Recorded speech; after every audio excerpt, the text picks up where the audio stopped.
Hey there, skincare fans and waxing fans. This is Kathleen at Skin Blends, so today I'm going to cover nostril waxing. It's an awesome service that clients love. Once clients have it done, even if you give it to them the first time, they'll be back over and over and over again. The hairs we're going after are the little ones that hang outside of the nose. These ones up in here are there for a purpose. They're supposed to be filters for us, so we want to leave those ones there. One of the most important things that we want to do is when we do this nostril waxing is that we want to have a pillow underneath so that the head is elevated a little bit so none of the wax comes back down inside of the nose. That's where the hard wax comes in really, really handy. This gentleman is Louis. He's a perfect person for us to do this on because he's got a lot of the things that we need to be careful with, including the mustache hair. So what I do is I protect the mustache and I have the client hold this Kleenex on both sides. You'll have to check in with them to make sure that they get it held correctly too, because they tend to slip down. If you get the wax on their mustache, you will remove those hairs, so you want to be very, very careful about that. But we're going after these hairs down here. So the perfect thing to do is to put a little bit of the wax down on your arm so you're testing the temperature. At the same time, you're able to cool the wax down on your arm. You're only picking up the wax that wasn't sticking there, and I'm going to leave that little bit down there. I'm going to use that for my pull tab later on anyway.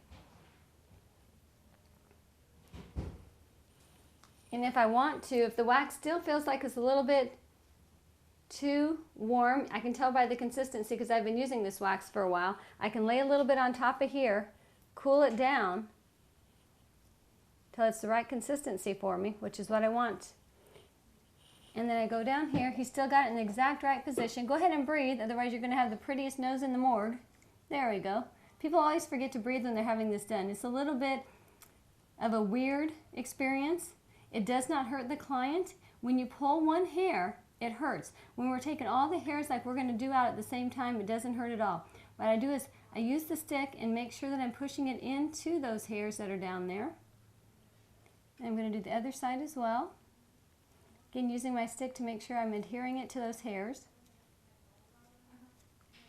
All the way around the base.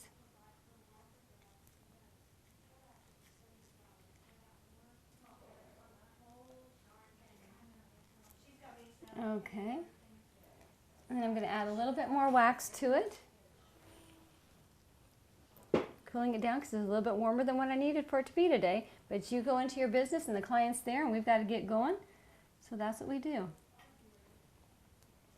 And the Kleenex will actually help me in the removal process as well. The hardest part of this is waiting for that wax to dry because the wax has to be hardened up or dry before we remove it. This is going to come in handy for my pull tab. And then this is probably one of the things that feels weird for the client. We're actually adhering wax to wax, and this has to be completely hard before we pull it. But it's a lot better than the other methods I've seen out there, and it doesn't hurt, which is our most important part. You can kind of tell if the wax is dry or not. Takes a little while. Okay, now I've waited just a little bit for it to harden up for us. Loosen it around the edges up here. And you go ahead and let go, Louis. The rest is my job. Now this is a very important step. The skin here has to be taut.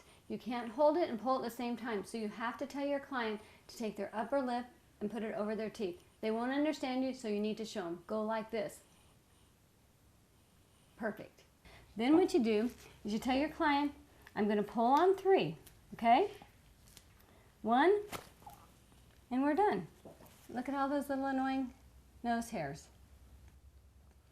How was it? Did it hurt? No, not at all.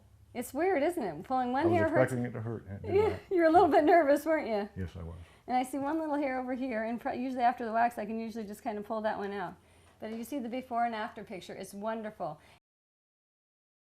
Today I want to show you some tricks for doing a really great earwax. Another very necessary treatment for men.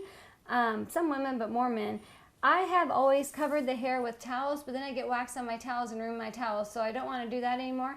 The new trick is to use just an 8.5 by 11 sheet of paper, fold it in half. Okay, here's where his ear starts, and here's where it ends, and of course this is the top, so I need to make this a little bit bigger there. And here you go.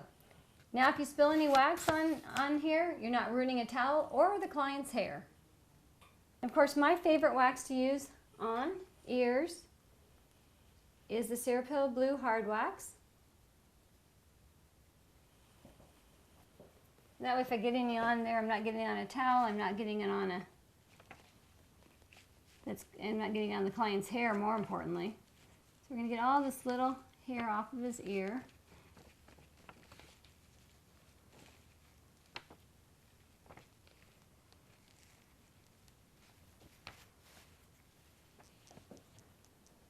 And then we've got this part in here. It really bothers people the most. Make sure the wax is sticking to that hair.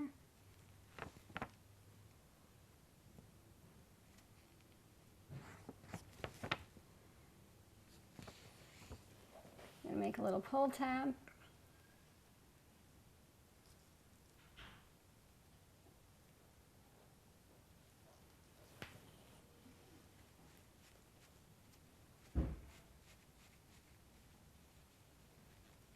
It's going to have a beautiful ear when we're all done with this.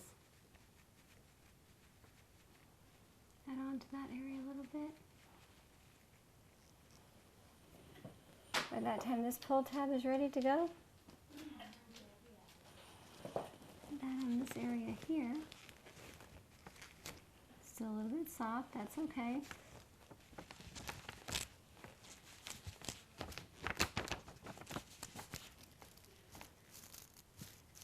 Make sure it's hooked onto the hair is the most important thing. I didn't get that pull tab all the way in there. This can happen to you too. So when it happens, this is what you do. Just keep going.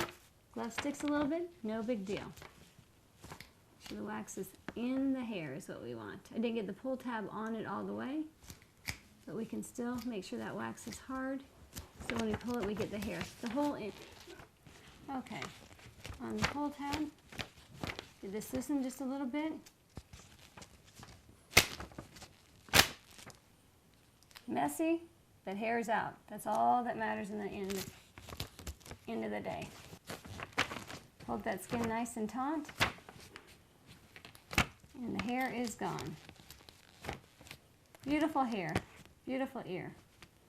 This one back over here. Lift it up just a little bit. Hair's gone. Still sticking to the paper a little bit, no big deal. It's not the hair and it's not my towel, so I am happy. And the client should be happy too because he's got a beautiful hairless ear. A little bit of wax in here, shiny side to shiny side, gets rid of that real fast. Not the cleanest application, but the hair's gone. I think every gentleman looks better without nostril hairs and ear hair. I also think that anybody in a profession, like estheticians and dentists, where we're looking over people that are looking up at us, we should be very cognizant that the hair hanging out of our nostrils can be very distracting. So myself, my whole staff, women, it's not just men, we need to have the nostril waxing done as well. Lily, how do you feel after having your nose waxed and your ears waxed? It just looks so nice and clean. How do you feel about it? I think it was a great idea. Every man knows how distracting an occasional hair sticking out of his ear or nose looks, and they're difficult to get to with a trimmer and or scissors, looking in the mirror trying to do this. And you can't we've see all it. Been there. Yeah. And you really can't see it to do it yourself. waxing is the only way to go. Hard waxing is the way you want to go when you're doing nostril waxing or ear waxing. For more information about our waxes, our skincare products, more techniques, I showed you a lot of things that can go right, some things that can go wrong, just so you can learn, because things do go wrong when you're doing. Check out all of our information at skinblends.com.